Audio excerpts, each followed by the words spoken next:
Bismillahirrahmanirrahim. Alhamdulillah, alhamdulillahirabbil alamin.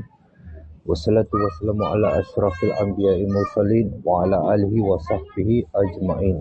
Allahumma sholli ala Muhammad wa ala ali Muhammad. Allahumma sholli ala Muhammad wa ala ali Muhammad.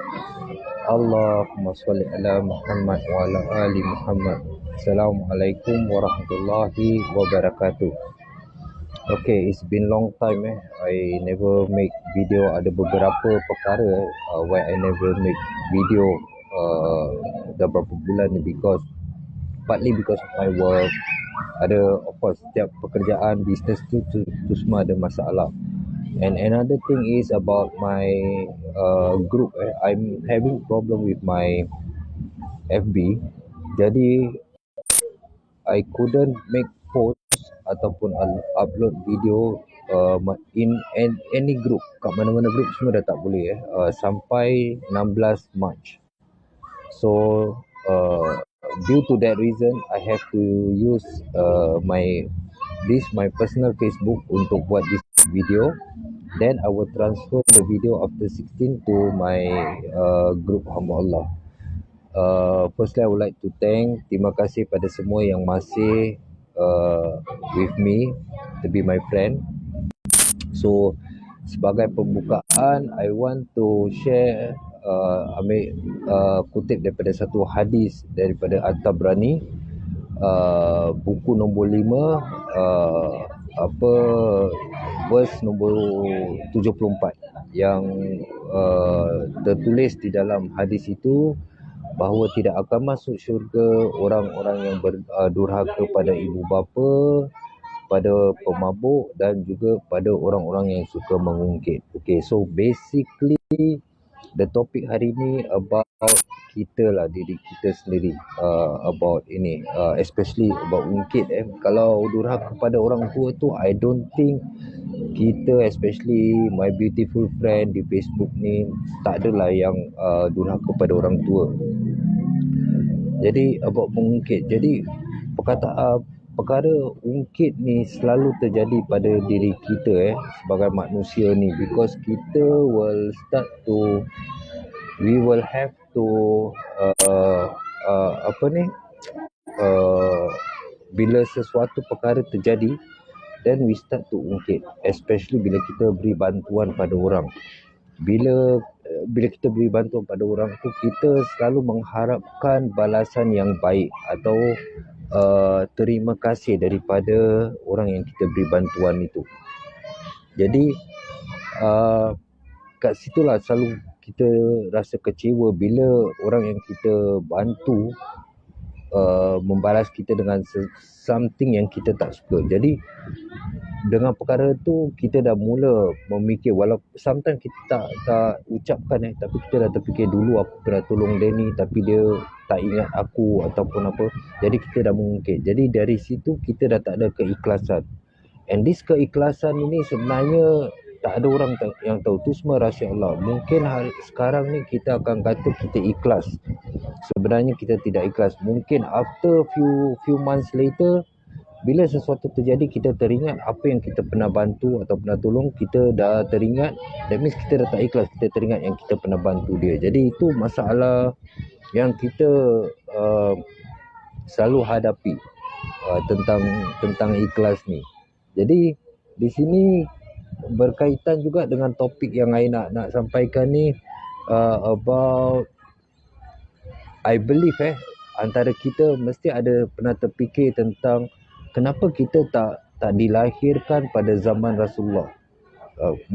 I believe banyak umat Islam yang sayangkan Rasulullah mesti terfikir gitu, because kita punya fikiran ni, kita mengharapkan hidup zaman Rasulullah. Jadi kita berfikiran kalau dengan Rasulullah kita dapat lihat Rasulullah, kita dapat jadi para sahabat, kita dapat menjalankan kita punya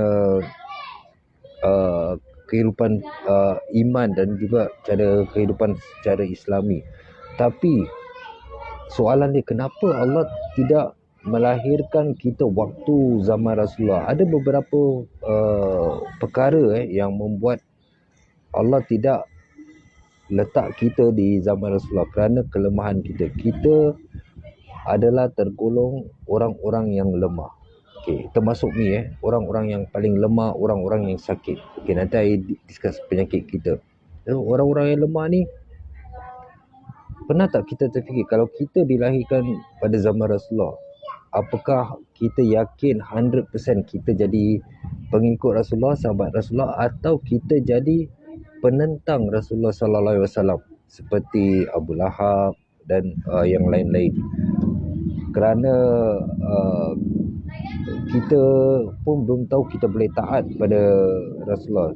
Sedangkan orang-orang kafir, orang-orang Mekah dulu, diorang tahu bahawa Rasulullah ni menyebarkan ajaran yang benar. Diorang tahu kebenaran tapi diorang tolak dengan alasan-alasan dan dengan nafsu mereka.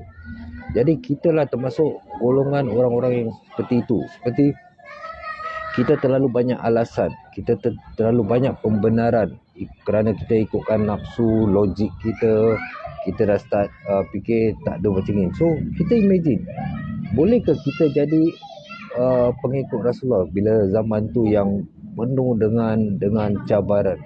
I don't think so. Even me, I don't think I can make it. Orang-orang yang sanggup berjihad, sanggup berkorban. Bila kita hanya beri bantuan pada orang lain apabila orang tu meminta bantuan pada kita. For example, dia minta bantuan baru kita tolong. Pernah tak kita tolong orang tanpa orang meminta, tanpa orang tu sedar, tanpa orang tu menunjuk, tapi kita cari tahu orang ni tengah susah ke tengah senang? Mungkin jiran kita, orang ni tengah senang ke tengah susah, dan kita bantu dia tanpa dia meminta. Jadi kita selalu bila tolong orang ni, bila orang tu meminta baru kita tolong. Bila orang tu tak meminta, kita tak tolong.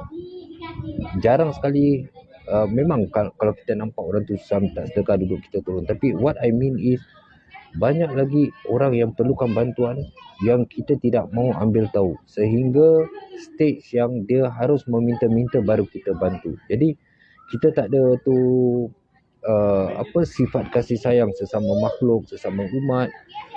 Kita masih ada perasaan riak, takbur, ujub, iri, hasad. Kita gibah pasal orang, kita pentingkan diri kita sendiri, jadi selfish. So do we think kita layak ke lahir di zaman Rasulullah dan menjadi sahabat-sahabat Rasulullah? I mean, jadi satu group in that community. Kita layak ke? Sedangkan Rasulullah sendiri lahir di Mekah, dia di orang-orang Mekah semua tak terima sehingga dia harus hijrah ke Madinah. So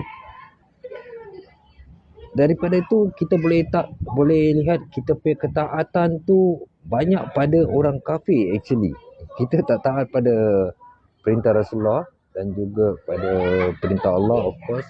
Tapi kita boleh taat dengan perintah orang kafir. For example, orang kafir beri kita perintah, okey, solat waktu COVID solat harus jauhkan jarak. Kita tak boleh pergi bawa jenazah ke kuburan. Jadi itu semua kita boleh taat, boleh takut kena hukum, boleh takut kena fine ataupun apa-apa, tapi kita tak takut dengan perintah Allah. So from there kita boleh lihat kita punya iman tu setipis mana. Kita nak bandingkan dengan sahabat-sahabat Rasulullah. Kita orang-orang yang selfish selalu penting dengan diri sendiri. Kita takut dengan dunia, tapi kita kita takut dengan dunia tapi kita tak takut dengan Allah. Jadi dengan hukum dunia nanti kita takut kena ni, kita takut kalau kita tak ada kereta tak boleh hantar anak kita pergi sekolah. Kita cari pembenaran untuk menghalalkan benda yang haram. Jadi kita cakap, aku beli motor ni bayar cicilan, ada riba ni semua kerana aku buat untuk mencari rezeki, untuk bekerja, untuk pergi masjid.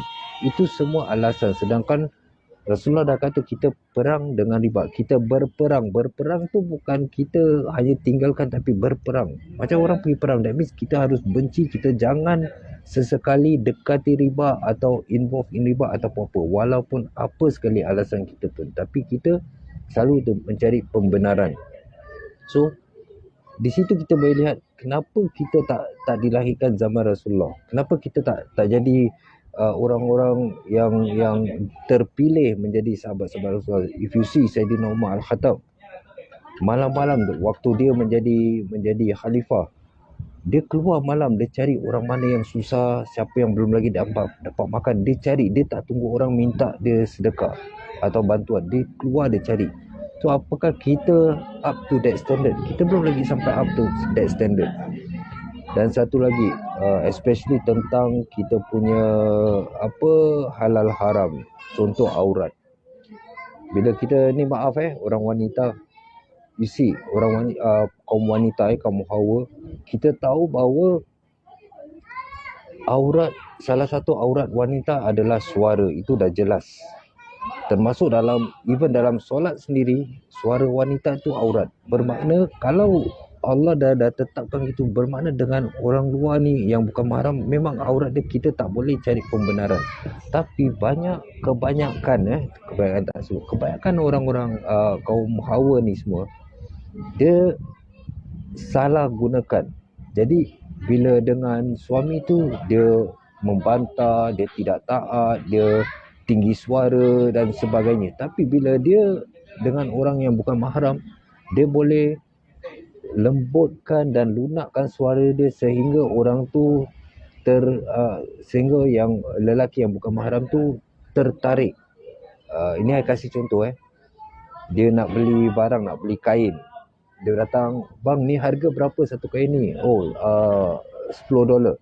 Bang, untuk saya boleh lah murah, $8 je. Okey. Isi. Dia nak murah kerana dunia, maksudnya kain, itu semua kerana dunia. Kerana duniawi, dia sanggup menggadaikan maruah dia, melunakkan suara dia dengan yang bukan mahram, dan dia tidak peduli pada dosa yang dia sedang hadapi.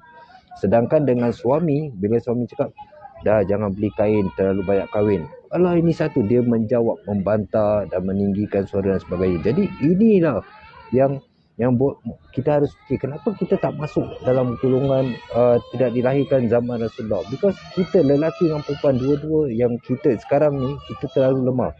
Lelaki sebagai husband, kita tak boleh kontrol, tak boleh didik isteri kita mengikut ajaran Islam yang benar. Dan isteri kita pula, kalau kita nak mendidik, dia menjawab, membantah dan sebagainya. Jadi sebenarnya perempuan ni nak masuk jannah ni senang.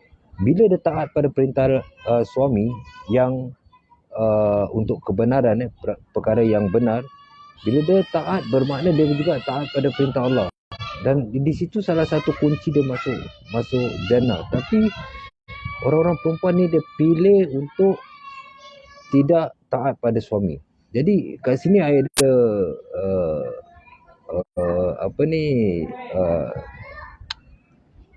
note down, takut terlupa, so I ada note down. Kalau kita fikir tentang syaitan, kenapa syaitan dilaknat dan kenapa Allah kata syaitan ni musuh pada kita umat Islam? Kenapa dia jadi musuh?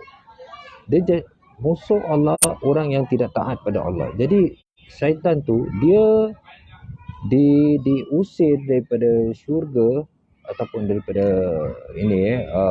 langit, bukan kerana dia tidak sujud pada Nabi Adam, bukan kerana dia sombong, tapi kerana dia tidak taat pada perintah Allah. Kerana Allah perintah dia suruh sujud, jadi dia kata yang dia tu dari api dan bla bla bla. Jadi sebenarnya tujuan utama tu perintah yang Allah berikan, sujud.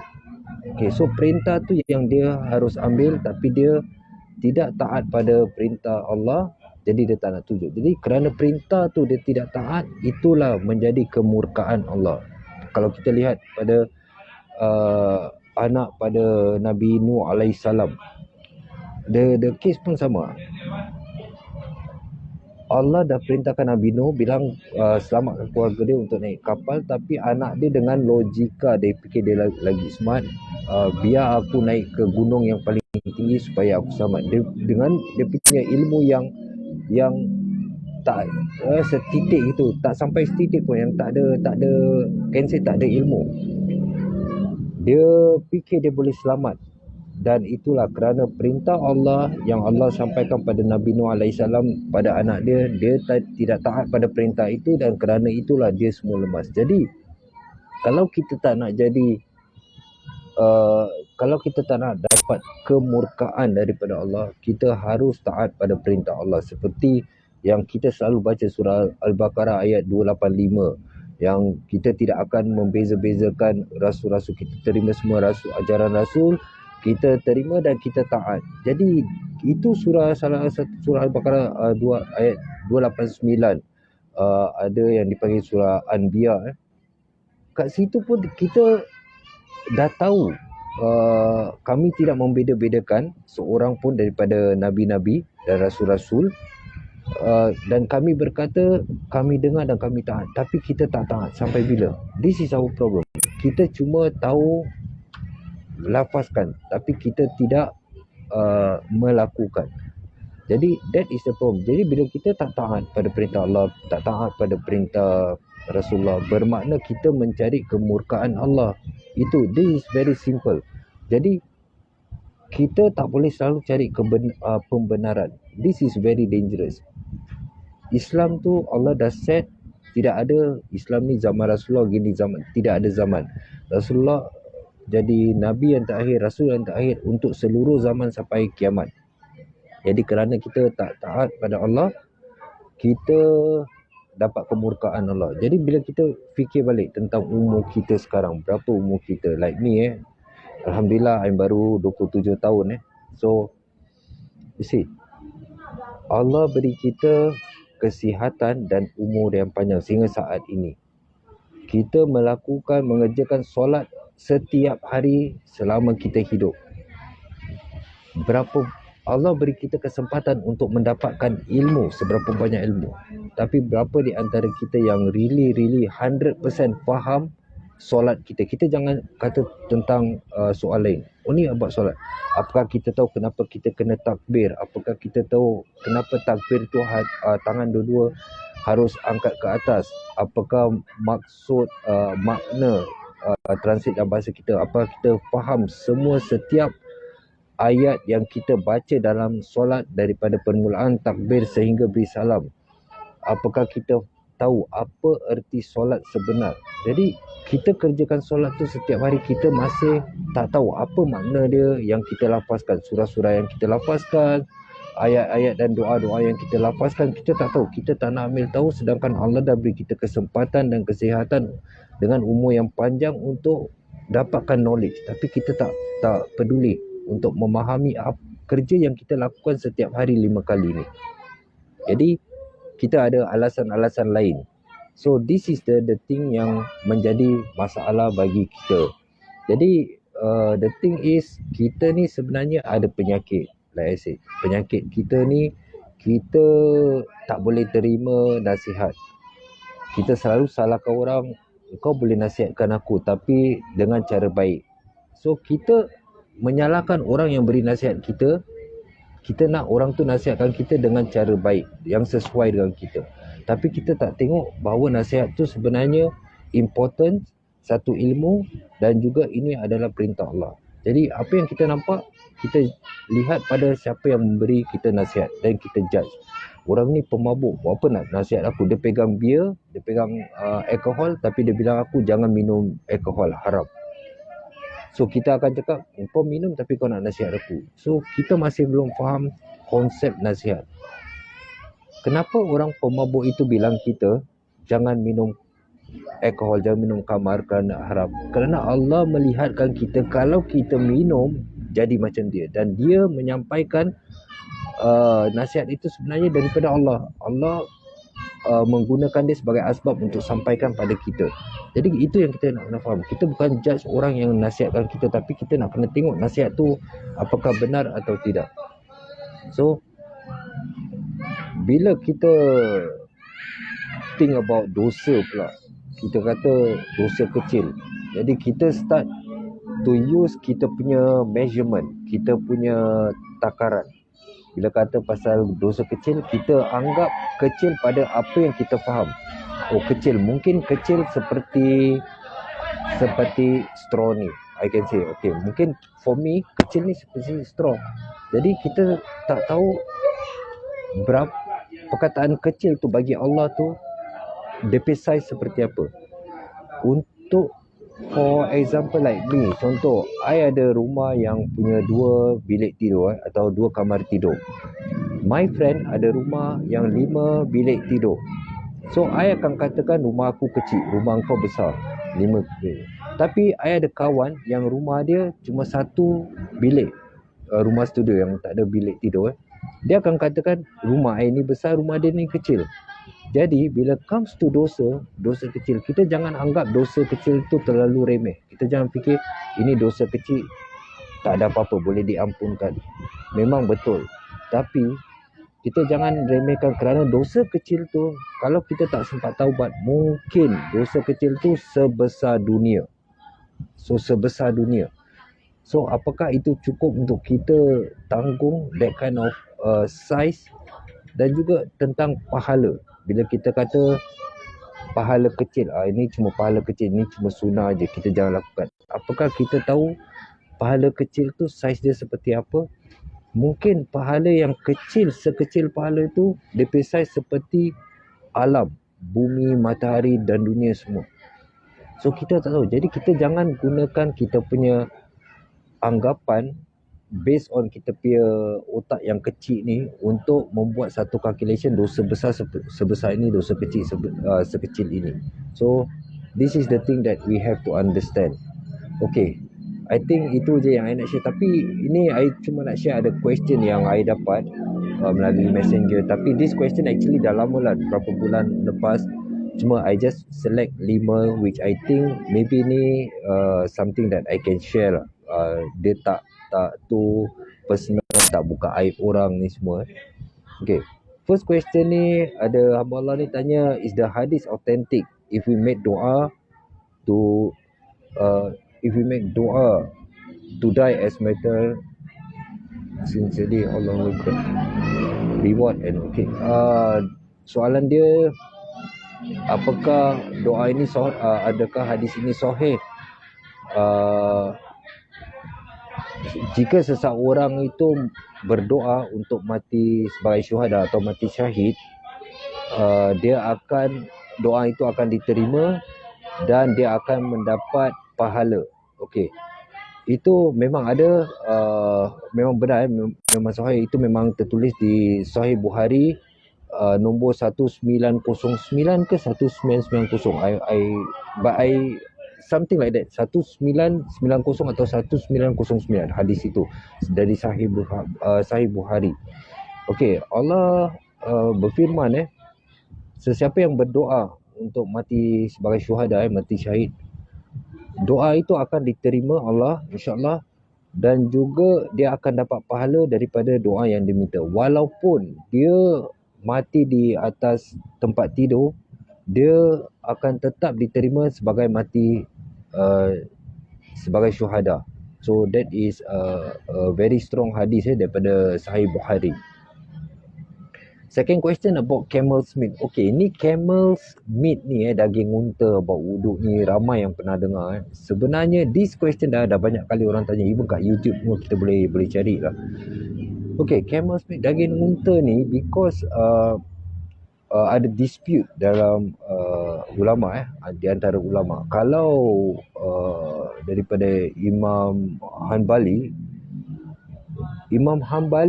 menyatakan siapa makan daging unta wajib ambil wuduk. Wuduk dia batal. Tapi dia ada imam kata tak perlu. So bila kita tengok ada dua scholar ataupun dua orang yang punya ilmu ada dispute, kita harus balik pada Quran dan sunnah untuk mendapatkan jawapan. Jadi kalau kita buka balik Quran, there's nothing, tak ada apa-apa penjelasan tentang makan daging unta harus ambil wuduk. Tapi kalau kita balik pada sunnah, ada hadis riwayat bahawa salah satu sahabat tanya Rasulullah, "Ya Rasulullah, kalau aku makan daging kambing, apakah harus aku ambil wuduk?" Rasulullah kata, "Na'am, tak ada, tak perlu." Tapi bila sahabat Rasulullah tanya lagi tentang daging unta, apakah aku perlu ambil wuduk bila aku makan daging unta? So Rasulullah kata, ya.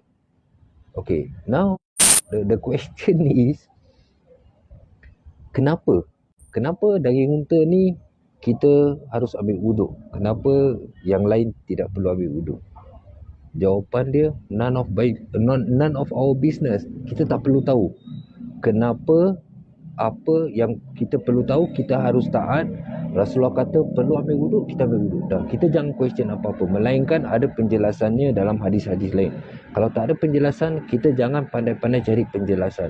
So kita cuma taat perintah Allah dan perintah Rasulullah, then stop sampai kat situ. Jadi kita tak perlu nak tanya kenapa, tak logik. So there's no logic, there's nothing. Kita jangan pandai untuk cari dia punya logik. Okay, insyaAllah.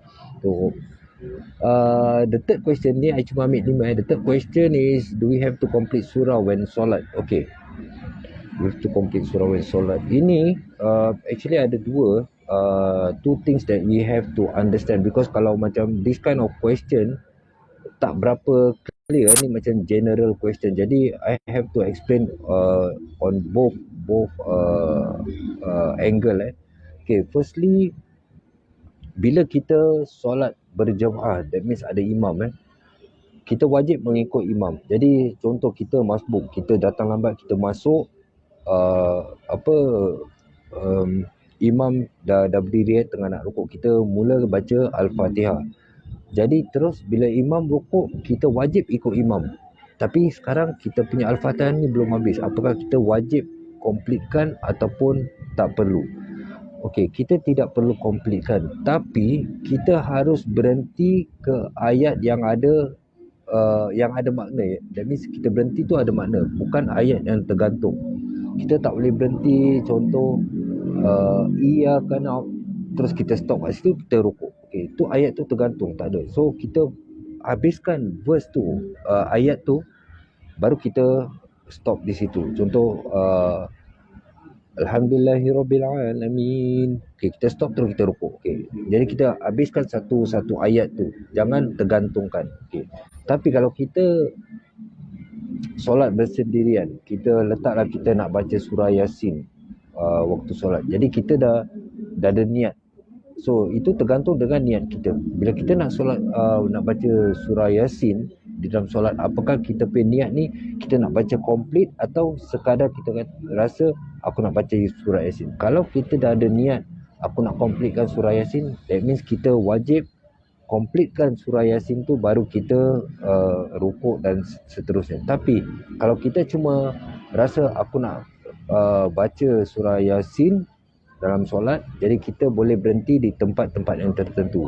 So I'm very sure you all tahu di mana tempat-tempat yang boleh kita berhenti. Wallahu alam. Okay, ni this question about kenapa air laut masin, I think ramai yang dah tahu dia punya answer, tapi ada yang belum tahu. So I just share kenapa air laut masin. Air laut masin, sebenarnya kita pun nak kena tanya kenapa syaitan jin tempat dia punya singgahsana tu dekat laut. So ini ada berkaitan dengan tempat, kerana kalau kita tengok jin syaitan suka tempat-tempat kotor seperti toilet, dalam lubang dan sebagainya. Jadi air masin, air laut ni, dia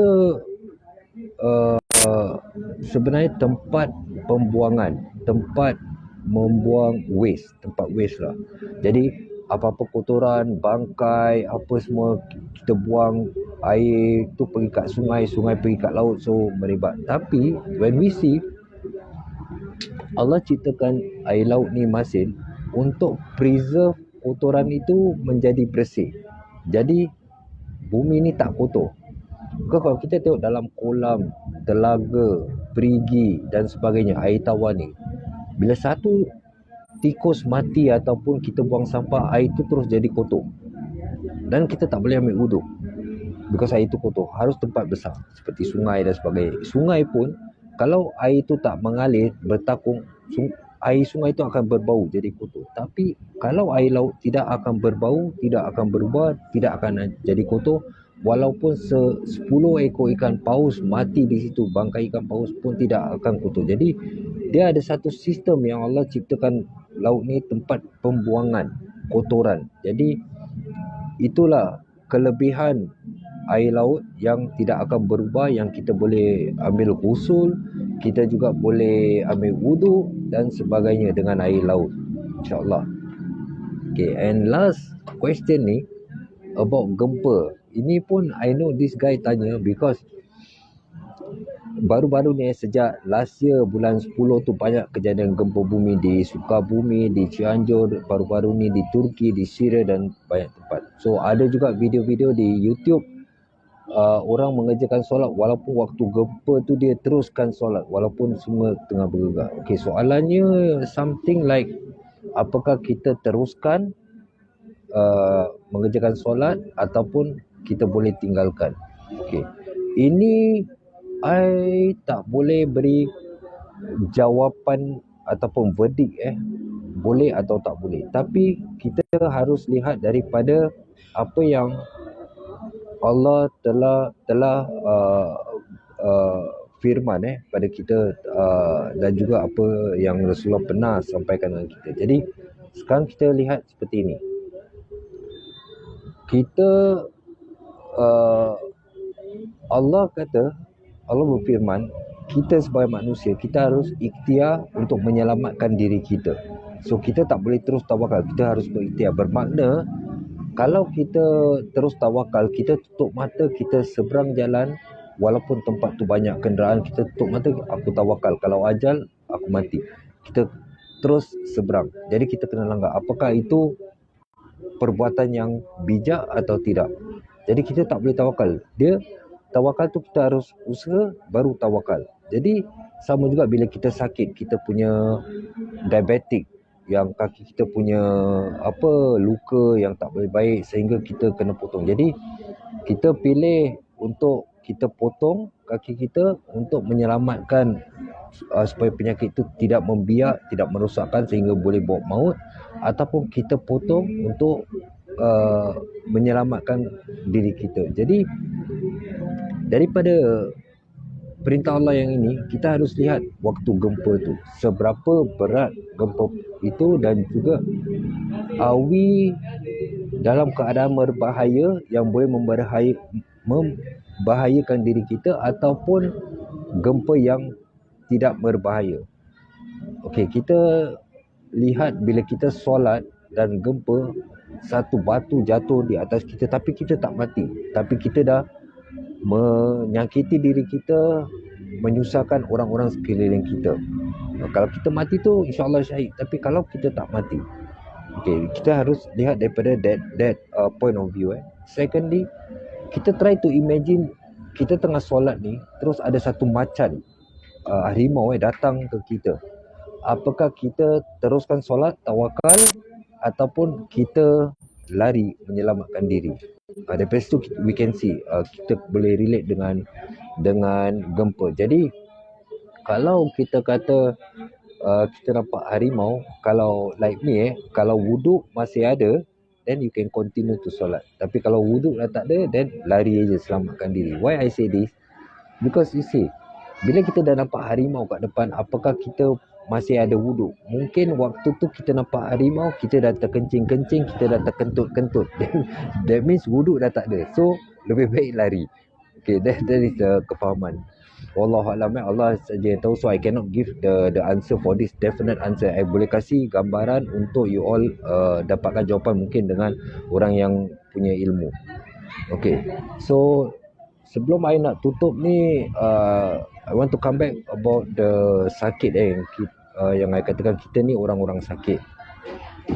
About zaman Rasulullah, about semua. Kita orang-orang sakit. Okay, penyakit kita ni Kita macam orang yang punya penyakit demam, yang kita nak baik tapi kita tak nak makan ubat. Kita seperti orang yang ada penyakit apa-apa penyakit yang kita tak nak ubat tapi kita nak baik. Kita kata aku nak baik tapi aku tak nak makan ubat. So kita ni masalah penyakit dengan iman kita. Kita tahu kita ada penyakit hasad, penyakit dengki, iri, penyakit pentingkan diri sendiri. Kita ada penyakit tak boleh terima nasihat. Kita tahu penyakit-penyakit tu semua, tapi selalu kita minta Allah, ya Allah teguhkan iman aku, kuatkan iman aku. Kita minta ubat, tapi kita tak nak makan ubat tu kerana kita tak nak taat pada Allah. Bila kita tak nak taat pada Allah, that means kita tak makan ubat tu. Bila kita tak makan ubat tu, penyakit tu sentiasa ada di diri kita. So itulah penyakit yang kita nak kena buang, kita nak kena ambil ubat, kita nak kena taat pada perintah Allah dan Rasul tanpa mencari pembenaran, tanpa mengikut logik atau nafsu, nothing, tanpa question. We just taat and do. That's all. So I hope this video menjadi manfaat. Apa-apa yang salah itu from me, dan apa-apa yang baik itu semua datang daripada Allah. Take care. Assalamualaikum warahmatullahi wabarakatuh.